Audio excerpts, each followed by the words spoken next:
Boker Tov, Bruchim Habayim, and welcome to all students and staff returning and new. Yeah, you can clap that.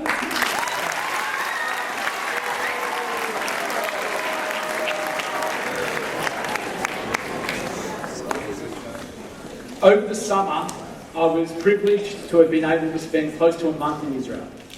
And it was a very moving and meaningful experience to be in Israel during this challenging time. The mood in Israel is on the one hand very heavy. We mourn those we have lost in the current conflict, and people constantly worry about their family members serving in the IDF and pray and call for the safe return of the hostages.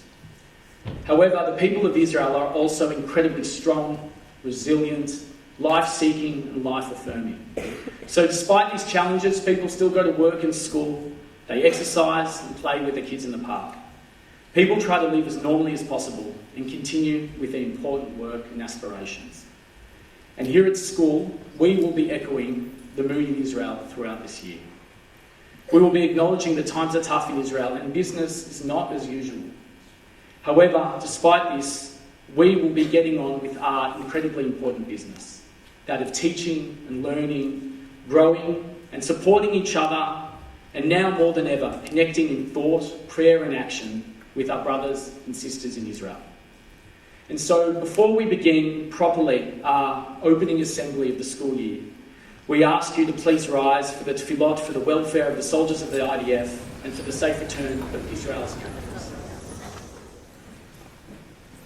מי שברך אבותינו, אברהם, יצחק ויעקב, הוא יברך את חיילי צבא הגנה לישראל, העומדים על משמר ארצנו וערי אלוהינו, מגבול הלבנון ועד מדבר מצרים, ומן הים הגדול עד לבוא הערבה, ביבשה, באוויר ובים.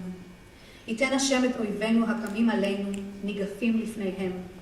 הקדוש ברוך הוא ישמור ויציל את חיילינו מכל צרה וצוקה ומכל נגע ומחלה, וישלח ברכה והצלחה בכל מעשה ידיהם. ידבר שונאינו תחתיהם, ויעטרם בכתר ישועה ובעטרת ניצחון, ויקוים בהם הכתוב, כי השם אלוהיכם ההולך עמכם, להילחם לכם עם אויביכם, להושיע אתכם.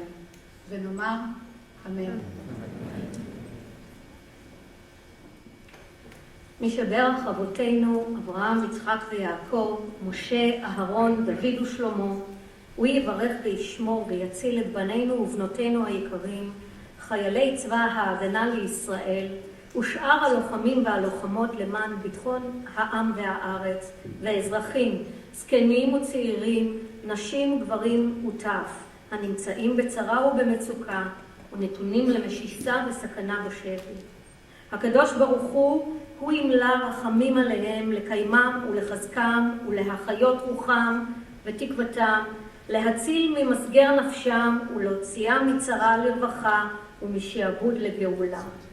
ולפצועים שבהם ישלח אדוני רפואה שלמה מן השמיים, רפואת הנפש ורפואת הגוף, ויזכו כולם לשוב במהרה לביתם ולארצם, בריאים ושלמים, לחיים ולשלום, ויקוים בהם דברי הכתוב, לחבוש לנשברי לב, לקרוא לשבויים דרור, ושבו בנים לגבולם, ונאמר אמן.